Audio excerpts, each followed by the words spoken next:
Bem, pessoal, vamos de BTC no fim de tarde dessa quinta-feira, 31 de agosto. Agora na Espanha, 21 horas e 44 minutos. No Brasil, 16 e 44 da tarde. Gente, a BTC aqui no gráfico de 5 minutos mostrou a violência dessa volatilidade de hoje. A gente estressou, fez um fundo duplo aqui no patamar de 20, chegou a bater 25.928. Na primeira agulhada bateu 26.133. Fez meio que tá meio que criando um W aqui. É bem provável que agora a gente retorne em direção a VWAP no intraday. No gráfico de 6 horas a gente consegue enxergar de forma mais clara essa movimentação. Aquela nossa longa LTA que está linkando os fundos ascendentes segue vigente, mas o que me chamou a atenção nessa movimentação da BTC é que todos esses fundos aqui, tanto a agulhada do dia 17 de agosto, quanto a agulhada do dia 22 de agosto e a agulhada de hoje, estão todos esses fundos formando uma sequência de fundos ascendentes. Os topos estão descendentes, então é provável e possível que a BTC agora retorne em direção à aresta superior, num patamar acima de 27.800. Se ficar mais aberto, vai bater ali 27.200. Mas é muito provável que ela fique dando vigência a uma nova cunha triangular que está se desdobrando aqui no gráfico de 6 horas. Isso é reforçado pelo fato dessa LTB aqui, que está fazendo às vezes da aresta superior, acompanhar a movimentação da VWAP mensal. E como a VWAP mensal exerce uma natural força gravitacional, é bem provável que agora a gente fique pipocando ali, batendo na VWAP mensal, desenhando a aresta superior de uma cunha triangular. No gráfico de 4 horas, essa movimentação também está presente. É bem provável que com a VWAP semanal, desculpa, agora eu estou no 4 horas ancorado pela banda de VWAP semanal. É bem provável que a VWAP semanal, tendo se fixado ali em 27 mil, a gente agora fique perdendo a amplitude movimentacional, formando o bico de uma figura triangular. Como no final de semana não costuma acontecer muita coisa, é bem provável que a BTC fique pipocando aqui como no bico de uma figura triangularizada. No diário o cenário não mudou muito, a gente simplesmente rejeitou o transpasse de baixo para cima contra a média móvel de 200 períodos, que é essa linha alaranjada. A gente segue dando vigência a uma sequência de fundos ascendentes. Isso aqui provavelmente, com a entrada do final de semana, vai redundar numa acumulação triangularizada e a gente só deve mesmo iniciar o Sputnik em direção à aresta superior, levando a BTC para um patamar acima de 36 mil dólares, na esteira da entrada da próxima semana, quando a SEC, a CVM norte-americana, vai ser obrigada a rejeitar ou aprovar os ETFs de BlackRock e Fidelity. Uma é a maior gestora de recursos do planeta, com mais de 10 trilhões de dólares, a BlackRock.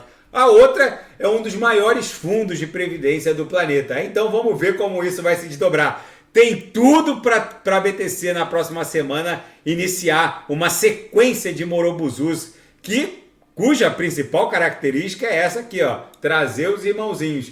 Na seara fática, como o Gary Gensler, o presidente da SEC, essa autarquia federal norte-americana responsável pela regulação e fiscalização do mercado de valores mobiliários, como o Gary Gensler, o presidente da SEC, criou esse labirinto regulatório que está encurralando a SEC.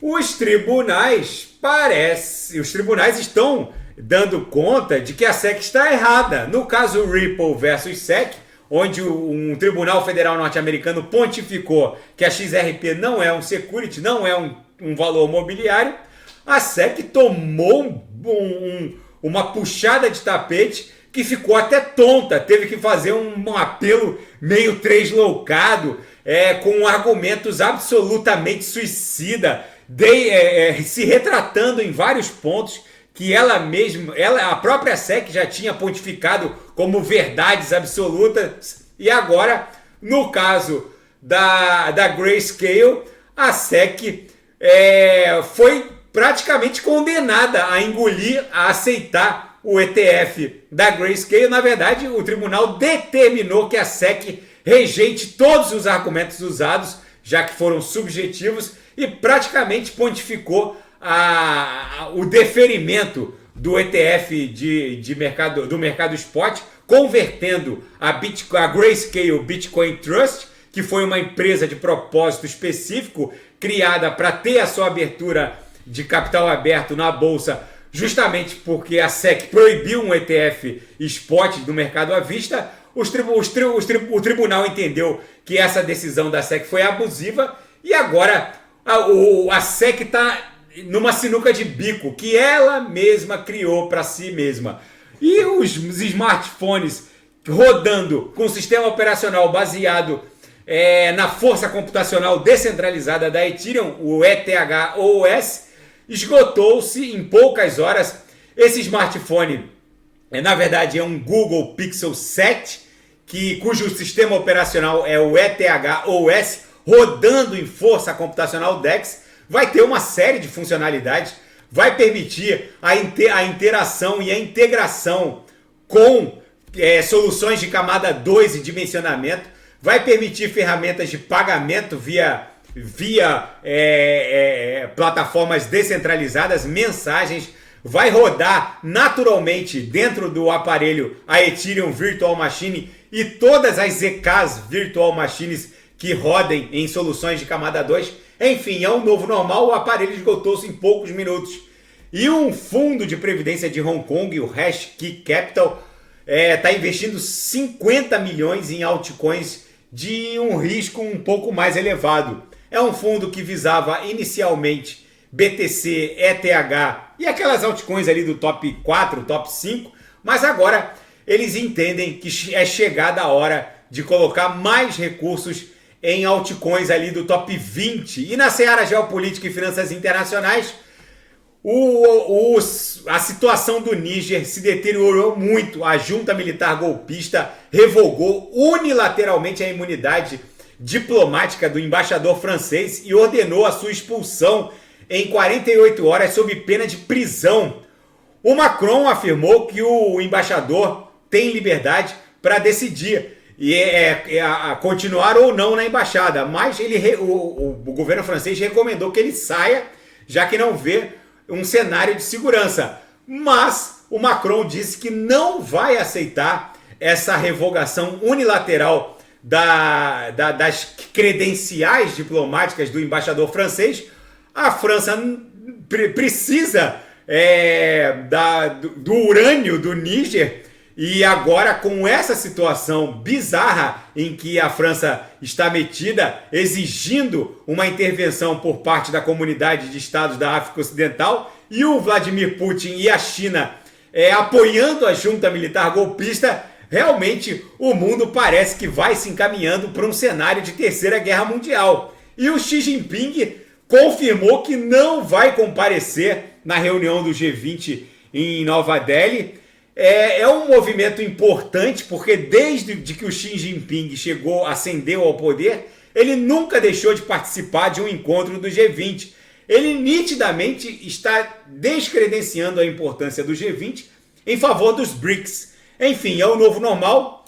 E o Vladimir Putin vem assumindo, e agora está confirmado que as forças do Kremlin e o Putin controlam totalmente o grupo de mercenários, os homens do grupo de mercenário, do grupo Wagner, que tem uma sede provisória na Bielorrússia, que por sua vez é um estado parceiro, por assim dizer, da Rússia. O mundo vai se encaminhando para uma grande hecatombe nuclear. A BTC está dando muito trabalho para os traders, está agora parecendo desenhar uma clássica cunha triangular no gráfico de 6 horas. É muitíssimo provável que a próxima movimentação da BTC seja o estresse de um patamar ali próximo de 27.600, 27.700, que é a aresta superior dessa cunha na projeção, que por sua vez essa aresta superior está se confundindo com a VWAP mensal, que é essa linha marrom aqui.